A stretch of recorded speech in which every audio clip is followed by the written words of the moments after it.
고린도전서 14장 1절에서 19절까지 말씀 보도록 하겠습니다. 신약성경 279페이지 고린도전서 14장 말씀 볼 때에 1절부터 19절까지 말씀 볼 때 제가 석절 읽고 우리 성도님들께서 한 절 읽고 교독하도록 하겠습니다. 14장 1절부터 제가 먼저 석절 읽습니다. 사랑을 추구하며 신령한 것들을 사모하되 특별히 예언을 하려고 하라. 방언을 말하는 자는 사람에게 하지 아니하고 하나님께 하나니 이는 알아듣는 자가 없고 영으로 비밀을 말함이라. 그러나 예언하는 자는 사람에게 말하여 덕을 세우며 권면하며 위로하는 것이요.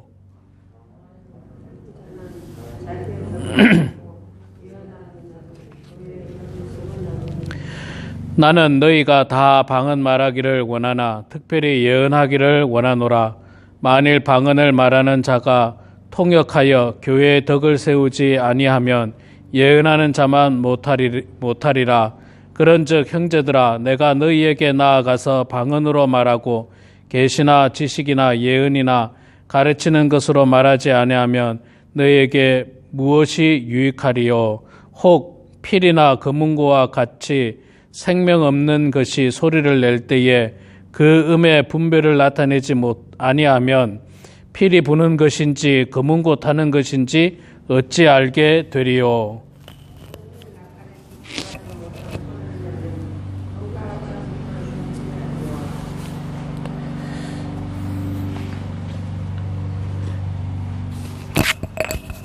예, 19절부터 계속 읽습니다. 이와 같이 너희도 혀로서 알아듣기 쉬운 말을 하지 아니하면 그 말하는 것을 어찌 알리요? 이는 허공에다 말하는 것이라. 이같이 세상에 소리의 종류가 많으나 뜻없는 소리는 없나니 그러므로 내가 그 소리의 뜻을 알지 못하면 내가 말하는 자에게 외국인이 되고 말하는 자도 내게 외국인이 되리니.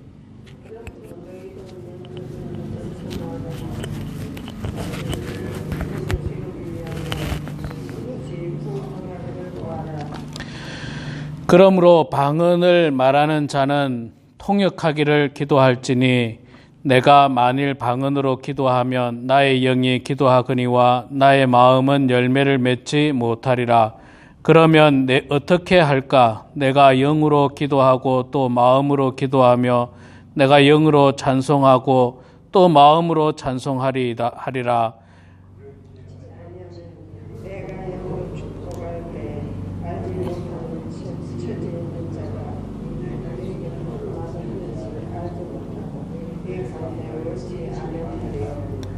너는 감사를 잘하였으나 그러나 다른 사람은 덕 세움을 받지 못하리라. 내가 너희 모든 사람보다 방언을 더 말함으로 하나님께 감사하노라. 그러나 교회에서 내가 남을 가르치기 위하여 깨달은 마음으로 5마디 말을 하는 것이 1,000,000마디 방언으로 말하는 것보다 나으니라. 아멘. 네. 여러분 반갑습니다. 오늘 못 오신 분들이 좀 계셔서 목소리가 작으신데, 그래도 또 나오신 분들은 은혜 가운데 기도하는 우리 이 시간 되길 소망합니다.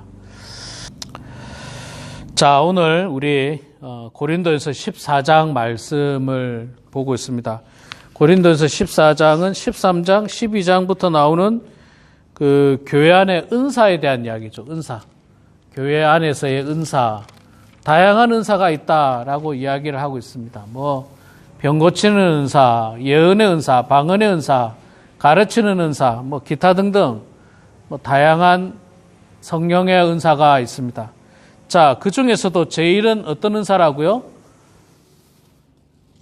사랑의 은사. 사랑의 은사가 가장 큰 은사라고 그제 말씀에 보면 나오죠. 고린도전서 13장에 그 중에 제일은 사랑이라. 더 큰 은사를 사모하라. 이런 은사 저런 은사 다 이야기해도 최고의 은사는 역시 사랑이다.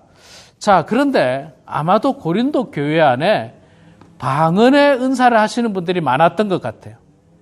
방언의 은사.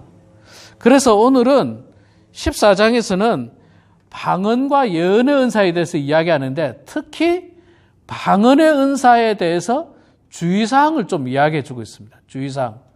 여러분, 방언의 은사를 아시죠? 방언의 은사. 교회 처음 나올 때라든지 예수를 처음 믿을 때 방언을 들으면요, 정말 신비롭지가 않고 이상하게 느껴집니다. 정말 이상하게 느껴져요. 저 도대체 무슨 말 하는가? 무슨 언어인가? 우리가 참 혼란스러워 합니다. 그래서, 이게 뭐, 처음에 이제 예를 들어서 처음 교회 나온 사람들, 이게 뭐, 이단은 아닌가? 막 이런 어떤, 이런 방언의 은사들이 있습니다. 그러나, 방언의 은사는 성령의 은사인 것만은 분명한 사실입니다. 누가 만들어내거나, 혹은 뭘 하거나 그런 게 아니라 성령께서 우리들에게 주셨을 때 그 방언의 은사가 나옵니다. 이 방언의 은사는 말 그대로 성령의 은사입니다. 성령님이 주시는 거예요. 방언의 은사는 배우는 게 아닙니다. 공부해가지고 얻게 되는 게 방언의 은사가 아니에요. 옛날에, 요즘은 그런 거 없는데요. 옛날에 제가 한국에 있을 때 보니까 방언 은사를 가르쳐 주는 데가 있어요. 방언 은사를, 기가 막히더만요. 이게 뭐 하자는 건지 모르겠어요. 도대체 성경을 아는 사람들인지. 방언의 은사를 가르쳐 준다. 누가 가르쳐 준다는 게 도대체. 이게 참 희한한 사람들이에요. 방언의 은사는 성령께서 주시는 겁니다. 주시는 거. 우리가 배워가지고 하는 게 아니에요. 자, 근데 여러분 방언을 들어보셨죠? 다. 막 그냥 이상한 언어로 막 하면 이게 무슨 말인가 몰라요, 이게. 무슨 말인가.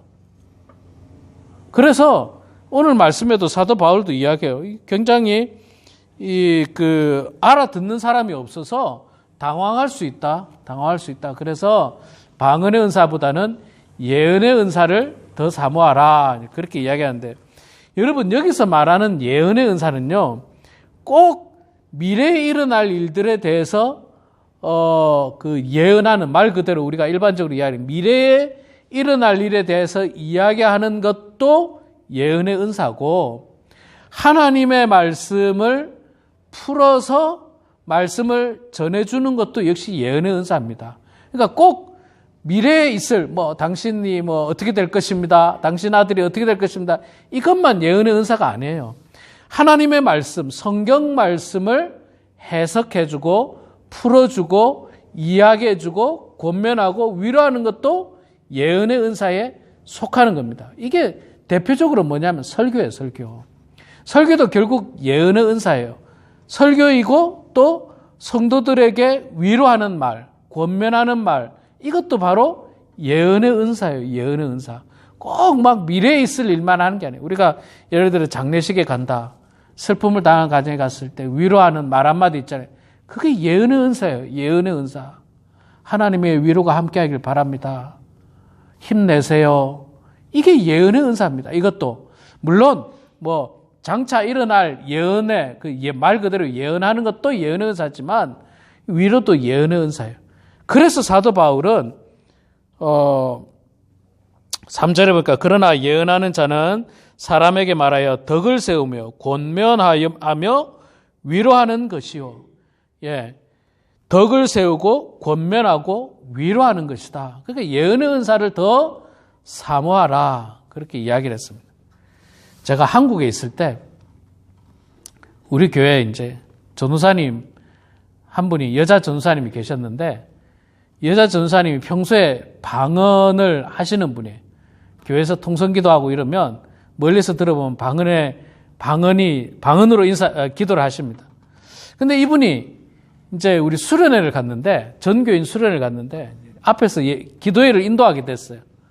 근데 기도회를 인도했는데 이제 마이크를 들고 하지 않습니까? 마이크를 들고 하는데 막 기도하다가 이분이 방언이 터진 거예요.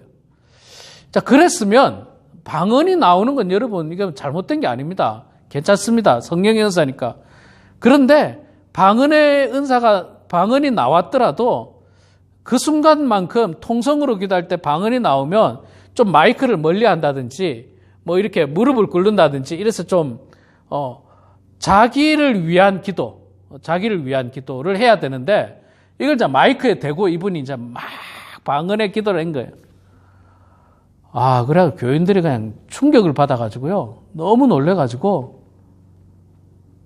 굉장히 교회가 문제가 된 적이 있었어요. 그래가지고 수련회 기간 동안 계속 그런 이야기하고 끝나고 나서도 그 이야기하고 이런 어떤 교회 문제가 있었습니다. 오늘 사도 바울도 그 이야기에 이 방언으로 말하는 사람은 자기 덕을 세우는 것이고 교회의 덕을 세우는 것이 아니다.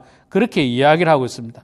방언을 너희들이 가지기를 원하지만 그러나 그 방언보다도 더 귀한 것이 바로 예언의 은사다. 방언은 자기를 위한 하나님을 향한 자기를 위한 은사고 예언의 은사는 하나님을 향한 이웃을 위한 예언의 은사라는 거예요. 권면하는 거 위로하는 게 뭡니까? 나를 위한 게 아니잖아요. 상대방을 위한 거니까 그 은사를 더 사모하라. 그렇게 이야기하면서요. 14장의 중요 포인트 중에 하나는 뭐냐면 그래서 성령의 은사들 방언이든 예언이든 뭐든지 간에 교회의 덕을 세우라. 그렇게 이야기합니다. 교회의 덕을 세우라. 그런 의미에서 보면 앞서 말씀드린 그 전도사님은 사실 교회의 덕을 세웠다라고 보기가 좀 어렵습니다. 조금 더 지혜로웠으면 좋았겠다. 조금 더 지혜로웠으면. 제 같으면 그랬을 거예요. 방언 은사 나오면 그냥 그 자리에서 무릎을 꿇고 마이크 없이 그냥 무릎 꿇고 나 혼자 기도했으면 어땠을까. 그리고 이제 기도가 끝나면 또 이제 마이크를 잡고 찬송을 부른다든지 기도를 하자든지 그렇게 했으면 어땠을까 하는 아쉬움이 있습니다. 왜냐하면 고린도서 14장에 사도 바울이 계속해서 주장하는 게 이 방언이 믿지 않는 사람들에게 시험이 될 수도 있고 위험할 수도 있다. 그러니까 항상 조심할 필요가 있다는 거예요. 덕을 세워라. 그래서 방언도 좋지만 예언의 은사가 그래서 더 좋다. 그렇게 이야기를 하고 있습니다.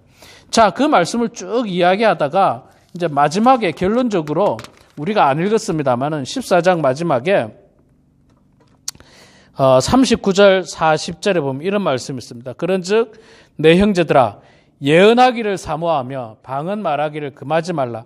방언을 금하는 건 아닙니다. 그리고 예언하는 것을 더 사모하라. 위로하고 권면하고 축복하고 더 사모하라. 마지막 40절에 모든 것을 품위 있게 하고 질서 있게 하라. 저는 이 40절 말씀이 참 귀한 말씀이라 생각해요.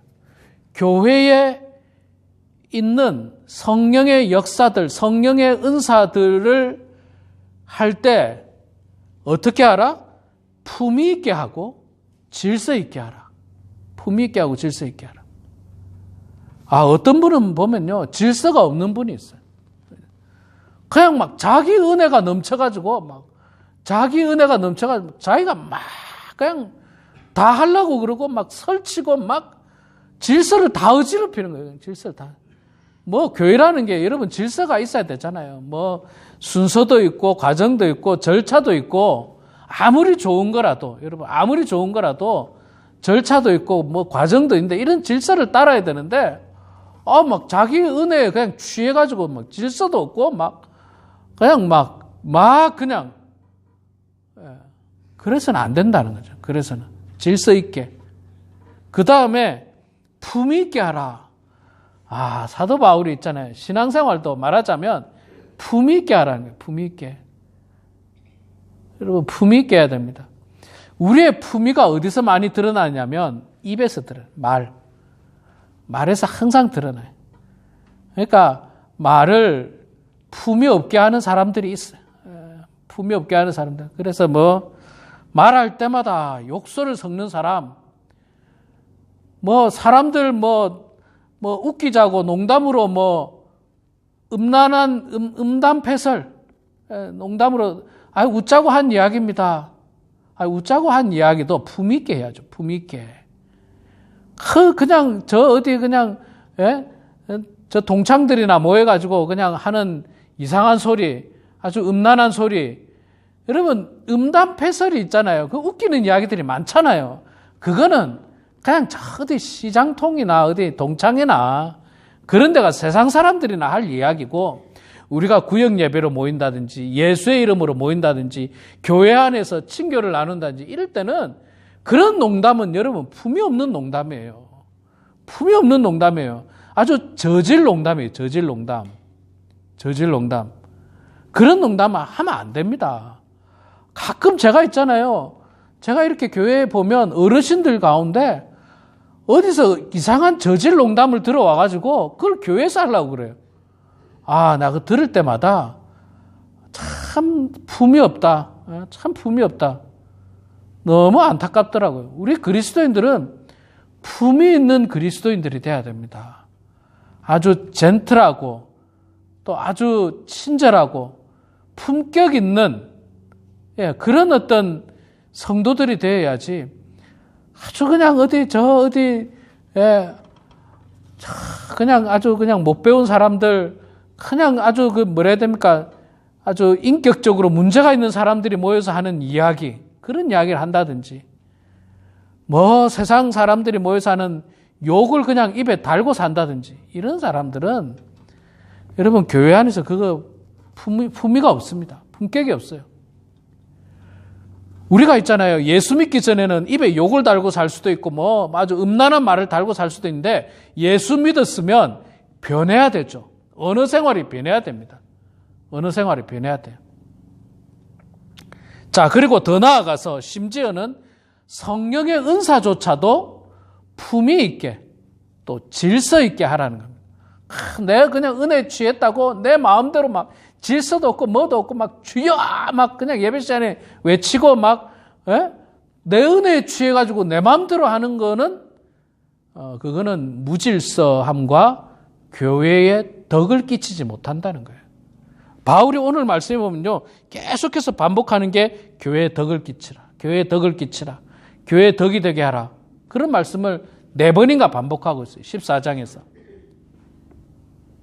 아무리 은혜가 넘쳐도 아무리 방언이 튀어나와도 그것도 역시 질서 있게 덕을 세우면서 감당하라고 말씀하고 있습니다. 사랑하는 성도 여러분, 어찌 보면 모든 일에 있어서 품위 있게 교회의 덕을 세우며 질서 있게 감당하는 것이 정말 성숙한 그리스도인의 모습입니다. 세상적인 언어 속에서도 또 교회 안에 성령의 은사 가운데서도 덕을 세우는 일들, 또 품위 있게 또 질서 있게 감당할 때 그때 말 그대로 교회의 덕이 되고 하나님께 영광이 되고 또 모든 사람들에게 은혜가 되지 아무리 좋은 거라 할지라도 질서 없고 또 품위가 없이 한다면 그거는 결코 교회의 덕이 되지 못하고 사람들에게 유익이 되지 못하고 아주 불편함을 줄 수 있다는 생각을 가지시고 우리 모두는 성령의 은사든 무엇이든 간에 교회의 덕을 세우며 하나님께 영광 올려드리게 되는 그런 우리 모두가 되길 주의 이름으로 축원합니다. 기도하겠습니다. 하나님 아버지 은혜를 감사합니다. 부족한 저희들 주님께서 함께하여 주시고 주께서 역사하여 주셔서 하나님 이 무더운 여름 날씨 가운데 건강하게 해주시고 은혜 가운데 건강한 몸으로 주님께 영광 올려드리는 저희들 다 되게 하여 주시옵소서. 하나님 성령의 은사 가운데 오늘 특별히 방언의 은사와 예언의 은사에 대해서 보았습니다. 아버지 하나님 둘 다 성령의 은사이기 때문에 귀한 것이지만 그러나 아버지 하나님 사도 바울은 우리들에게 더욱더 방언의 은사보다는 예언의 은사를 사모하라고 말씀하고 있습니다. 또 방언의 은사를 하게 될 때 통역의 은사가 함께 있는 것이 더욱더 유익하고 덕이 된다라고 말씀하고 있습니다. 하나님 아버지 무슨 일을 하든지 간에 은혜에 취하여 교회의 덕을 해치는 행동을 하지 않도록 도와주시고 교회의 질서를 무너뜨리는 행동을 하지 않도록 도와주시고 모든 일에 있어서 품위 있게 질서 있게 또 교회의 덕을 세우며 주의 일들을 감당하는 성도들 다 되게 하여 주시옵소서. 하나님 우리 범은 하나님께 사랑하는 모든 성도들 주께서 함께하여 주시고 하나님의 은혜가 넘치게 하여 주시옵소서. 건강을 주님 주셔서 아버지 하나님 이 마지막 때에 건강하게 주님 잘 섬기는 성도들 되게 하여 주시고 모든 병마와 싸워서 이기는 성도들 될 수 있도록 하나님 아버지 도와주시옵소서. 다양한 연유로 말미암아서 오늘 이 아침에 나오지 못한 성도들을 주님 긍휼히 해주시고 모든 문제들이 해결되어서 내일 거룩한 주일에 예배당에 나와서 예배를 드릴 수 있는 하나님의 은혜가 가득할 수 있도록 주여 도와 주시옵소서. 이 시간에 겸손한 마음으로 기도합니다. 교회의 여러 가지 문제를 놓고 기도하고 가정의 문제를 놓고 기도하고 또 8월 달에 있을 멕시코 선교를 위해서도 기도합니다. 하나님 우리의 기도를 들어주시고 주님 응답하여 주셔서 아버지 하나님의 뜻 가운데 모든 일들이 이루어지게 하시고 성령의 역사하신 가운데 우리 교회가 하나님이 기뻐하는 방향으로 나아갈 수 있도록 도와주시옵소서. 주님께 모든 것 감사드리며 살아계신 예수님의 이름으로 기도드리옵나이다. 아멘.